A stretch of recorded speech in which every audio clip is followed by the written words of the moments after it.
Hello student, good morning. कैसे आप लोग? मैं सरवण सर अपने दक्ष क्लास में फिर से आप लोग का स्वागत करता हूं। तो चलिए आज हम लोग द्विघात समीकरण जो है से जानते हैं, और द्विघात समीकरण जो हम लोग का एक्सरसाइज जो है से 4 अध्याय में दिया गया है, जिसमें हम लोग जानेंगे। और ये जो प्रश्न हम लोग का है वो क्लास 10 का है, और इसमें हम लोग द्विघात समीकरण के विषय में अच्छी तरह से जानेंगे, बेसिक से समझेंगे इसको। तो सबसे पहले हम लोग जो है से द्विघात बहुपद और द्विघात समीकरण में क्या डिफरेंट है ये हम लोग समझेंगे। तो सबसे पहले यदि a x square plus b x plus c बराबर 0 नहीं हो, अर्थात कहने का मतलब है कि यदि ये क्वेश्चन हम लोग को इस तरह से दिया हुआ रहे, 4x square plus 3x plus 4 दिया है, तो ये हम लोग का जो है सो द्विघात बहुपद हो गया। ये हम लोग का ये क्या कहलाया? हम लोग का द्विघात बहुपद। ये हम लोग का द्विघात बहुपद हुआ, और इसमें बराबर 0 नहीं रहेगा, अर्थात बराबर को काट दिया गया है। लेकिन यही चीज़ यदि ये दिया हुआ रहेगा a x square plus b x plus c बराबर 0 के रूप में रहेगा, अर्थात कहने का मतलब है कि ये चीज़ 4x square plus 3x plus 4 बराबर 0 दे देगा, तो ये हम लोग का द्विघात समीकरण कहलाएगा। द्विघात ये समीकरण कहलाता है ये हम लोग का। तो डिफरेंट यही है कि इसमें बराबर 0 नहीं रहेगा और इसमें बराबर 0 रहेगा। तो आप लोग को यह समझ में आ जाएगा कि ये द्विघात बहुपद है या द्विघात समीकरण है। और द्विघात बहुपद और द्विघात समीकरण ये तो आप लोग समझ में आप लोग को पूर्ण रूप से आ गया। अब यहाँ पर जो है सो यहाँ पर जो 4 है, 3 है और ये 4 है, इसको हम लोग अचर पद बोलते हैं। क्या बोलते हैं? अचर पद बोलते हैं, जिसमें ये a का मान हो गया और ये b का मान हो गया और ये c का मान हो गया, अर्थात ये 4 है, ये 3 है और ये 4 है। इसको हम लोग बोलते हैं अचर पद बोलते हैं। कौन सा पद बोलते हैं? अचर पद। और चर पद जो हम लोग का हो गया वो हो गया एक्स स्क्वायर, और x जो है ये हम लोग का चर पद हो गया। कौन सा पद हो गया? चर पद। तो a से लेकर z तक जितने भी अंग्रेजी वर्ड हैं इसको हम लोग चर पद बोलेंगे, और अंक वाली जो संख्याएं हैं वो सभी को हम लोग जो है सो अचर पद बोलेंगे। ये चीज़ को आप लोग को दिमाग में हमेशा बैठा लेना है। तो चलिए ये हम लोग का हो गया द्विघात बहुपद का मानक रूप हो गया, और ये द्विघात समीकरण का ये हम लोग का मानक रूप हो गया। तो ऑब्जेक्टिव क्वेश्चन में आता है कि द्विघात बहुपद का मानक रूप क्या होगा। तो यदि आप लोग का इस तरह से दिया रहे तो ये द्विघात बहुपद हो गया, और यदि यह जो है से x square plus b x plus c बराबर 0 के रूप में दिया हुआ रहे तो ये द्विघात समीकरण हो गया।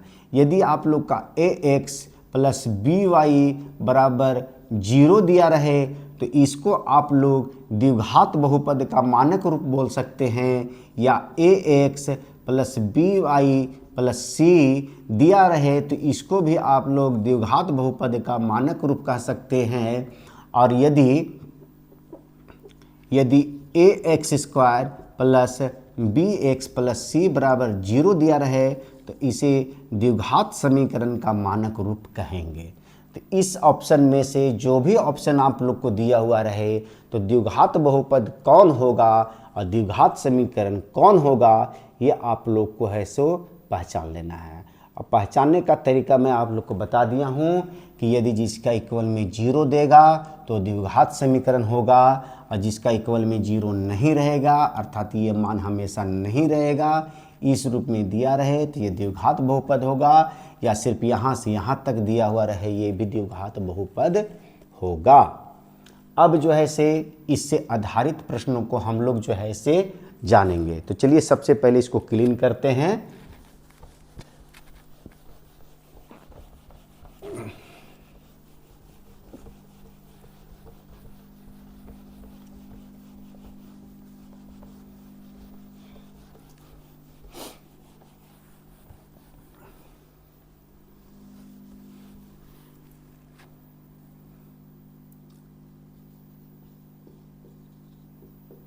द्विघात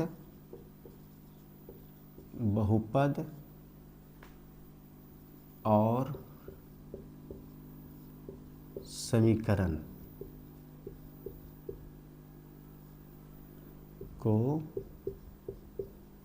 पहचानने। सबसे पहले हम लोग ये क्वेश्चन हम लोग का जो है सो एग्जाम में सो तो पूछा ही जाता है, लेकिन इस तरह से नहीं पूछा जाएगा कि पहचाने, सिर्फ लिखा हुआ रहेगा मानक रूप याद करें। तो सबसे पहले हम लोग पहचानने का है सो तरीका जानते हैं। यहाँ दिया हुआ है 3x² माइनस 4x प्लस 3, और यहाँ दिया हुआ है 3x प्लस 4y, और सी में दिया हुआ है 4x² प्लस 3x प्लस 4 बराबर 0।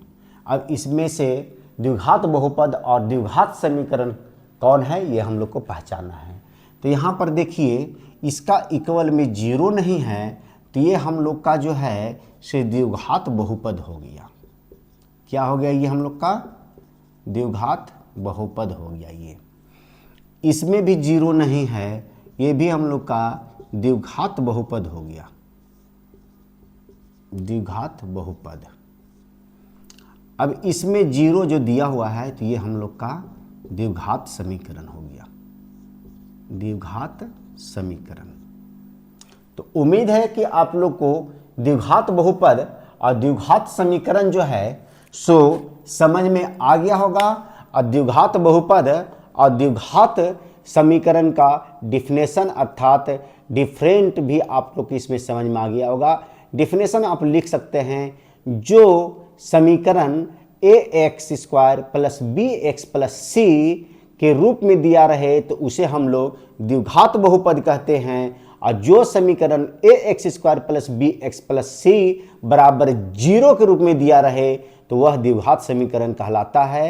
ये आप परिभाषा लिख सकते हैं, और पहचानने का तरीका आप लोग के सामने हम लिख दिए हैं। देखिए इसके बराबर में 0 नहीं है तो ये द्विघात बहुपद है, इसके बराबर 0 नहीं है, ये द्विघात बहुपद है, इसके बराबर 0 है, और ये द्विघात समीकरण है। इसमें चर पद और अचर पद कौन होते हैं आप जान रहे हैं।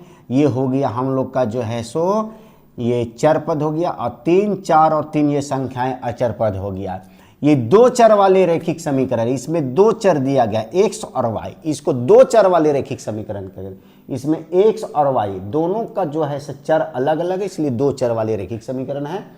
और ये जो है सो 1 चर वाला है सो क्या है हम लोग का द्विघात समीकरण। इसमें घात भी 2 दिया हुआ रहेगा, घात से यहाँ मतलब नहीं है, इसका इक्वल में 0 दिया रहता तो ये द्विघात समीकरण कहला जाता, लेकिन यह द्विघात बहुपद, इसका घात भी 2 है लेकिन इसका 0 नहीं है, इसलिए द्विघात बहुपद ये कहला गया।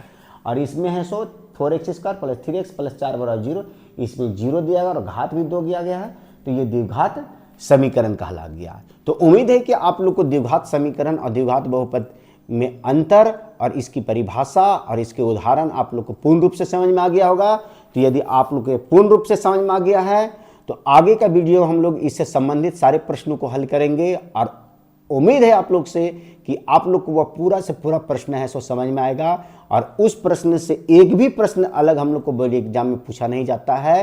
तो चलिए, अगर आप लोग को यह पूर्ण रूप से समझ में आ गया तो मैं जिस तरह से आप लोग के लिए एक मेहनत से वीडियो तैयार कर रहा हूं, उसी तरह आप लोग भी मेरे लिए एक आप लोग का फर्ज बनता है कि आप मेरे लिए एक लाइक कर दें और एक शेयर कर दें। लाइक और शेयर करने में आप लोग का कोई खर्च नहीं होता है, कोई पैसे खर्च नहीं होते हैं। और यदि जो बच्चे पहली बार मेरे इस वीडियो को देख रहे हैं वो सबसे पहले मेरे इस चैनल को सब्सक्राइब करें और बेल बटन दबाना ना भूलें, ताकि आने वाला नोटिफिकेशन अर्थात आने वाला वीडियो का आनंद आप पूर्ण रूप से ले सकें। तो चलिए फिर मिलते हैं नए वीडियो के साथ, तब तक के लिए have a nice day, take care, have a nice day.